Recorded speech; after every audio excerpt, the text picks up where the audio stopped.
আসসালামু আলাইকুম এভরিওয়ান, কেমন আছো সবাই? আশা করি অনেক ভালো আছো।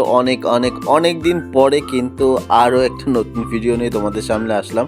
যেহেতু সময় স্বল্পতার কারণে এবং আমার ফোনটা নষ্ট হওয়ার কারণে তোমাদের ভিডিও আপলোড দিতে পারি না।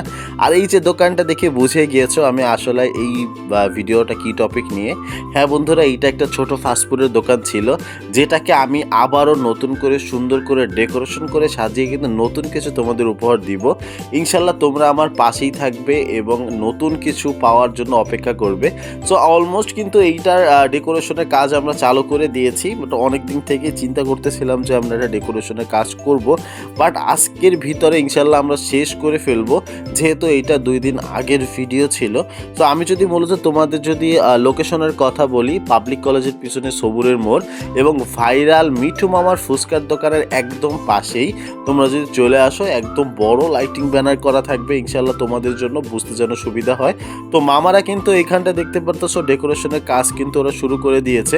এবার যদি তোমার ডেকোরেশন সম্পর্কে হালকা পাতলা যদি ধারণা দেই, কারণ প্রতিটা ইসের সামনের দোকানেই হচ্ছে সামনেই হচ্ছে রান্নাঘর থাকে, যে রান্নাঘরটা হচ্ছে সামনে দেখতে খুব খারাপ লাগে। মানুষটা হাঁটাচলা করার পরে হচ্ছে এটা আর কি একটু হাইডিং প্লেস হয়ে গিয়েছে। এই জন্য চাচ্ছি রান্নাঘরটা আমি পিছনের দিকে দিয়ে সম্পূর্ণ হাইড করে দিতে, এবং সামনের যে রান্নাঘরটা আছে এইটা সরাই ফেলায় সম্পূর্ণভাবে হচ্ছে আমি এটাকে ওপেন এরিয়া করব, যেন মানুষ সামনে থেকে সব কিছুই দেখতে পায়।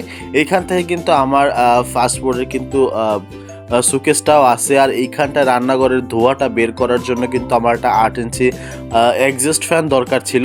সেটাও কিন্তু আমি নতুন কিনে ফেলেছি, কারণ পুরনটা কিনলে এটা নষ্ট হওয়ার সম্ভাবনা বেশি থাকে। তাই আমি যতটুকু টাকা বাজেট করেছিলাম তার চেয়ে বেশি টাকায় খরচ হয়ে গিয়েছে, যেহেতু এইটা আমার কষ্টের টাকা। আর আমাদের এই রেস্টুরেন্টটা আমরা 2 বন্ধু মিলে পরিচালনা করব, যেহেতু সে হচ্ছে সবসময় হসপিটালে থাকবে, তাই চিন্তা করেছি সম্পূর্ণ চালানোর দায়িত্বটা আমাকে দিয়েছে, আর সে হিসাবে হচ্ছে আমাদের আন্টি আমাদের কাজ করবে।